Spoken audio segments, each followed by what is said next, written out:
Guys, welcome back to our channel. నేను మీ Parveen. Sunday వచ్చిందంటే breakfast routine గా కాకుండా వెరైటీగా ఉండాలి కదా.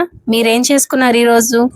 అయితే ఈ రోజు నా ఫేవరెట్ పూరి గైస్. నాకు చాలా ఇష్టం పూరి అంటే. గోధుమ పిండితో చేసిన పూరీలు ప్లస్ ఆలు కుర్మా అన్నమాట.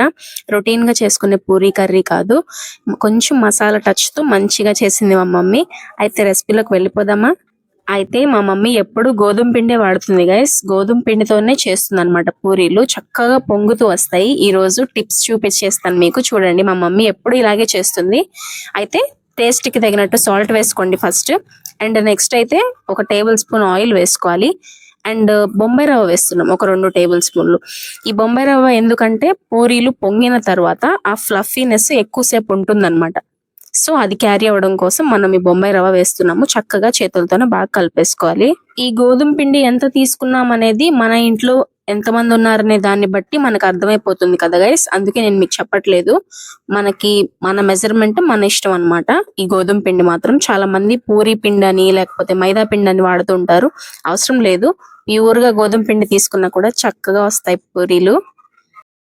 నెక్స్ట్ ఇలా కొంచెం కొంచెంగా వాటర్ కలుపుకుంటూ చక్కగా చేతులతోనే బాగా కలిపేసుకోవాలన్నమాట. మరీ గట్టిగా కాదు, మరీ లూజ్ గా కాదు, మీడియం కన్సిస్టెన్సీలో కలిపేసుకొని పక్కన పెట్టేసుకోవాలన్నమాట ఈ పూరి పిండిని మినిమం 5 to 7 minutes వరకు మన చేతులతోనే కలుపుతూ ఉండాలి గైస్. అలా కలిపామంటే బాగా పొంగుతాయి అన్నమాట పూరీలు. సో ఎక్కువగా కలపడానికి ట్రై చేయండి మీ చేతులతోనే. మైదా పిండితో చేస్తే పూరీలు మెత్తగా వస్తాయి గైస్, నిజమే. కానీ అసలు టేస్ట్ ఉండదు ఎందుకో. గోధుమ పిండి టేస్ట్ వెరైటీగా ఉంటుంది అనమాట తినడానికి. సో గోధుమ పిండితోనే మేము ఎప్పుడు పూరీలు చేస్తాము. ఈ ప్రాసెస్ అందరికీ తెలిసే ఉంటుంది, కానీ చాలా మందికి పూరీలు పొంగవు, సగంలోనే ఆగిపోతాయి అన్నమాట. సో ప్రాసెస్ మొత్తం ఇలా కలపడంలోనే ఉంటుంది గైస్. మర్చిపోకుండా 5 to 7 minutes ఇలా కలుపుతూనే ఉండండి చేతులతో బాగా. అసలు హ్యాండ్ అయిపోతుంది అనమాట. ఇలా చేసిన రోజు చేతికి ఎక్సర్సైజ్ అయిపోతుంది అనమాట. సో ఇది బాగా, ఈ టిప్ మంచిగా ఫాలో అవ్వండి మీరు కూడా. చేతులకు ఎక్సర్సైజ్ అవుతుంది, ప్లస్ మంచిగా పూరీలు కూడా భలేగా పొంగుతాయి. ఇలా మంచిగా కలిపేసుకున్న తర్వాత దాన్ని పక్కన పెట్టేసుకోవాలి. ఒక తడి గుడ్డతో కానీ లేకపోతే నార్మల్ గా మూత పెట్టేసుకొని అయినా కూడా పక్కన పెట్టేసేసుకోవాలి. ఒక అరగంట, మాక్సిమం ఒక అరగంటన నాననివ్వాలి పిండిని. సో ఈ పిండి నానేలోపు మనం కుర్మా రెడీ చేసుకుందాము. ఒక పెద్ద 2 ఆలు తీసుకున్నాము. అండ్ నెక్స్ట్ ఒక ఫుల్ పెద్ద ఉల్లిపాయని కట్ చేసుకున్నాము, పొడుగ్గా కట్ చేసుకున్నాము. అండ్ ఒక 4-5 పచ్చిమిర్చిని చీలికలుగా కట్ చేసుకోవాలి. అయితే చూడండి, ఆలుని మేము కుక్కర్ లో వేయట్లేదు, ఎప్పుడు ఇలా చేస్తుంది అనమాట మా మమ్మీ. ముక్కలుగా కట్ చేసుకొని ఇలాగా ఈ ముక్కలు మునిగేదాకా మనము వాటర్ ఫుల్ గా పోసేసుకొని ఇంకా వీటిని మనం స్టవ్ మీద పెట్టేసి మెత్తగా అయ్యే వరకు వెయిట్ చేయాలన్నమాట. సో ఒక పెద్ద టొమాటోని కట్ చేసుకున్నాము. ఈ ఇందాక తీసుకున్న పచ్చిమిర్చిని కూడా చీలికలుగా చేసుకొని పక్కన పెట్టేసుకున్నాము. సో చూడండి గైస్, మనము ఎక్కువసేపు వెయిట్ చేయని కూడా అవసరం లేదు. ఒక 10 నిమిషాలు ఆగామంటే ఈజీగా కుక్ అయిపోతాయి. ప్రతిదానికి ప్రెషర్ కుక్కర్ వాడడం మానేయండి గైస్. వెజిటేబుల్స్ లో ఉన్న మినరల్స్ అవన్నీ ఉంటాయి కదా, అవన్నీ పోతాయంట. అందుకని అత్యవసరం అనుకుంటేనే, టైం లేకపోతేనే ప్రెషర్ కుక్కర్ వాడడానికి ట్రై చేయండి. అయితే చూడండి, ఇట్లా ఫోర్క్ తో నేను చూస్తున్నాను ఇవి బాయిల్ అయ్యాయా లేదా అని. చూడండి, కరెక్ట్ గా 10 minutes ఆగానంతే, మెత్తగా అయిపోయాయి. ఇంకా వీటిని చక్కగా పీల్ ఆఫ్ చేసేసుకొని మనము పక్కన పెట్టేసుకోవాలి. అయితే ఇవి మనము పైన తొక్కు తీసేసిన తర్వాత నేను సగం పక్కన పెట్టేశాను, ముక్కలుగా కట్ చేస్తాను. అండ్ సగం ఏం చేశానంటే ఆలూని మ్యాష్ చేసేసుకుంటున్నాం అనమాట. ఒక మ్యాషర్ తీసేసుకొని మెత్తగా మ్యాష్ చేసుకుంటున్నాం. చూడండి, నేను కొన్ని పక్కన పెట్టేశాను అండ్ కొన్నిటిని మెత్తగా మనము ఇలా చేసుకుంటున్నాము. ఈ ప్రాసెస్ మాక్సిమం అందరికీ తెలిసే ఉంటుంది, కానీ మా స్టైల్లో అన్నమాట ఇది. మీకు కూడా నచ్చితే ఫాలో అవ్వండి.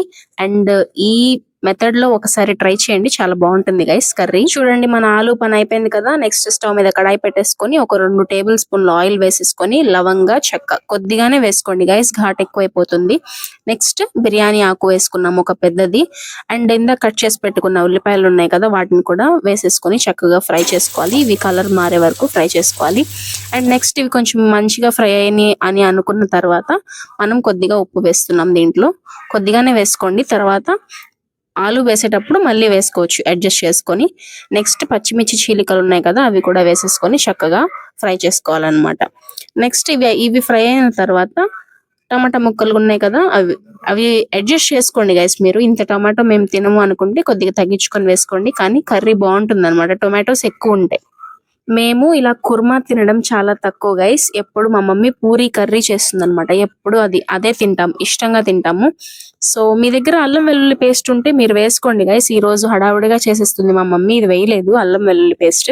సో ఈ మూమెంట్ లో కొద్దిగా వేసుకోవచ్చు మీ దగ్గర ఉంటే. అండ్ నెక్స్ట్ ఒక 2 రెమ్మల కరివేపాకు వేసుకున్నాము. ఈ టమాటాలన్నీ మెత్తగా మగ్గిపోయాయి. ఇప్పుడు ఈ మూమెంట్ లోనే మనం ఏం చేస్తామంటే ఇందాక మ్యాష్ చేసి పెట్టుకున్నాం కదా ఆలు, ఆ మిక్చర్ మొత్తం వేసేసుకుంటాము. అండ్ మనము పక్కన పెట్టుకున్నాం చూడండి ఇందాక కట్ చేసుకున్న ఆలు, అది కూడా తగినంత వాటర్ పోసేసుకొని ఆ ముక్కలను కూడా దీంతో పాటే వేసేసుకుంటాము. తగినంత వాటర్ వేసుకోండి గైస్. ఇంత వద్దు అనుకుంటే మీరు తగ్గించుకోవచ్చు. వాటర్ అనేది మీ చాయిస్ అన్నమాట, ఎంత కావాలనేది. అండ్ దీన్ని అంతా చక్కగా కలిపేసుకుంటాము. అండ్ ఈ మూమెంట్ లో కొద్దిగా సాల్ట్ అన్నమాట. ఇందాక మనం తక్కువ వేసాం కదా, ఇప్పుడు పడుతుంది అనుకుంటే కొద్దిగా టేస్ట్ చూసుకొని మీరు ఈ టైంలో సాల్ట్ వేసుకోండి. మన పూరి పిండి నానే లోపు మనం ఈజీగా ఈ కుర్మా చేసేసుకోవచ్చు గైస్. చాలా బాగుంటుంది, మంచిగా మసాలా ఫ్లేవర్ తగులుతూ, అది కూడా లైట్ గా అన్నమాట, ఎక్కువగా కడుపులో కూడా ఇబ్బందిగా ఉండదు. అయితే దీంట్లో కొద్దిగా పసుపు వేసుకున్నాము అండ్ కారం వేస్తున్నాము. కారం మేము ఎక్కువగానే తింటాము, అందుకే పచ్చిమిర్చి కాకుండా ఇప్పుడు మేము ఎండుమిర్చి కూడా వేస్తున్నాం అనమాట. నెక్స్ట్ అయితే ధనియాల పొడి ఒక 2 టీ స్పూన్లు వేసుకోండి. ధనియాల పొడి మంచిదన్నమాట, గట్ ఫ్రెండ్లీ అన్నమాట. మంచిగా కడుపులో కూడా ఏ ఇబ్బంది ఉండదన్నమాట. మనం మసాలా వేసినంత మాత్రాన ఏదో అయిపోతుందని అనుకోవద్దు. మనం లవంగ చెక్క కూడా కొద్దిగానే వేసాం కాబట్టి మంచిదన్నమాట. ఈ టైంలోనే ఒక గుప్పెడు పుదీనా అన్నమాట, అది ఉడుకుతున్నప్పుడు ఇలా పుదీనా వేసుకుంటే పుదీనా ఫ్లేవర్ మాత్రం చాలా బాగుంటుంది గైస్. పూరి కర్రీలోకి కానీ పూరి కుర్మాలోకి కానీ అసలు పుదీనా కొంచెం ఎక్కువే వేసుకోవాలి. పుదీనా చాలా మంది ఘాటు ఉంటుంది అనుకుంటారు, అస్సలు ఘాటే ఉండదు గైస్. ఆకులే కదా, ఏమవుతుంది, ఒకసారి మీరు ట్రై చేయండి కావాలంటే. అసలు ఘాటే ఉండదు అనమాట. అయితే ఇప్పుడు మనం పూరి పిండి నానిపోయింది, కర్రీ కూడా రెడీ అయిపోవచ్చింది. అయితే ఇప్పుడు మనం ఆయిల్ రెడీ చేసుకుంటున్నాము పూరి కోసము. చూడండి డీప్ ఫ్రై కాబట్టి ఆయిల్ కొంచెం ఎక్కువే పడుతుంది. అండ్ పూరి కోసం మనం ఉండలుగా చేసేసుకొని పెట్టేసుకుంటాము. అండ్ ఈ పూరీలు చేయమని మా మమ్మీ నన్ను కూర్చోబెట్టింది కదా, చూడండి మంచిగా డిజైన్ వేసాను. ఎలా అనిపించింది డిజైన్, బాగుందా? సరేనమ్మా నువ్వు ఆడుకుంది చాలు లే, ఇలా చేస్తే పూరీలు పొంగవు, నువ్వు చేయొద్దులే నేను చేస్తానులే అని చెప్పి మా మమ్మీ చేసి చూపిస్తుంది. చూడండి అసలు పూరీలు చేయడంలో మా మమ్మీ మాస్టర్ డిగ్రీ చేసిందని అనిపిస్తుంది గైస్ నాకు. పూరీలంట లావుగా ఉండకూడదు, అలాగని మరీ పల్చగా ఉండకూడదంట, మీడియం సైజ్ లో ఉండాలంట. గబా గబా చేసేస్తుంది గైస్. నేను మాట్లాడుతూనే ఉన్నాను, టపటప మన 4 పూరీలు చేస్తుంది, అలా విసిరేస్తుంది అనమాట పక్కకి. సో చూడండి ఈ మాత్రం మందంగా ఉండాలి, పల్చగా. అంటే మా మమ్మీ ఒక టిప్ చెప్తుంది గైస్, అసలు మన బలం మొత్తం పూరి మీద ఉపయోగించకూడదంట. భలే ఉంది కదా గైస్ ఈ సామెత. మన బలం మొత్తం పూరి మీద ఉపయోగిస్తే పూరి పొంగదంట, లైట్ గా చేస్తేనే పొంగుతుందంట. చూడండి మంచిగా పొంగుతున్నాయి, వేసిన ప్రతి పూరి మాక్సిమం పొంగుతుంది. సో అవి కొంచెం గట్టిగా ప్రెస్ చేసి మనము చేసిన పూరీలు మాత్రం పొంగవంట. కానీ చూడండి మీడియం గా నిజంగానే మా మమ్మీ చేస్తే పొంగాయి. నిజంగా గైస్ ఈ టిప్ మంచిగా ఫాలో అవ్వండి మీరు కూడా, మీ పూరీలు కూడా మంచిగా పొంగుతాయి. సరే అయితే ఈ రోజు నేను చేసిన పూరి కూడా ఖచ్చితంగా పొంగుతుందమ్మా నేను ఛాలెంజ్ చేసి ఒక పూరి నేను చేశాను అనమాట, రోల్ చేశాను. చూడండి గైస్ ఎంత కష్టపడుతున్నా, ఈ పూరి మాత్రం పొంగట్లేదు. అంటే నా బలం ఎక్కువ ఉపయోగించేసినట్టున్నాను నేను ఈ చివర్లో అన్నమాట. ఇక్కడ వరకు బాగానే రోల్ చేశాను, ఆ చివరి చూడండి, ఆ చివరి సరిగ్గా లేదనమాట, అందుకే ఆ చివర్లో పొంగలేదు. సో నిజమే గైస్ మా మమ్మీ చెప్పిన ఈ టిప్ ఫాలో అవ్వండి. పూరి మీద బలాన్ని ఉపయోగించొద్దు, కొంచెం లైట్ గా పాపం మంచిగా చేయండి, అప్పుడే బాగా పొంగుతాయి, మీకు మంచిగా టేస్టీగా ఉంటాయి అన్నమాట. ఇలా పొంగిన తర్వాత ఫ్లఫీనెస్ పోకుండా చాలాసేపు ఉంది గైస్, ఎందుకంటే మనం బొంబాయి రవ్వ వేసాం కాబట్టి. సో ఈ టిప్స్ అన్ని ఫాలో అవ్వండి, మేము చేసుకున్నట్టే మీరు కూడా చేయండి. గోధుమ పిండితోనే వండుకోండి పూరీలు, హెల్దీగా తినండి అనమాట. సో చూడండి కర్రీతో మంచిగా కుర్మాలోకి సూపర్ ఉంది కదా, అసలు మామూలుగా లేదు గైస్ టేస్ట్, నేను ఎక్స్ప్లెయిన్ చేయలేను. వీడియోని లైక్ చేయండి, షేర్ చేయండి, కమెంట్ చేయండి, సబ్స్క్రైబ్ చేసుకోండి మంచి మంచి రెసిపీస్ కోసం. Bye bye.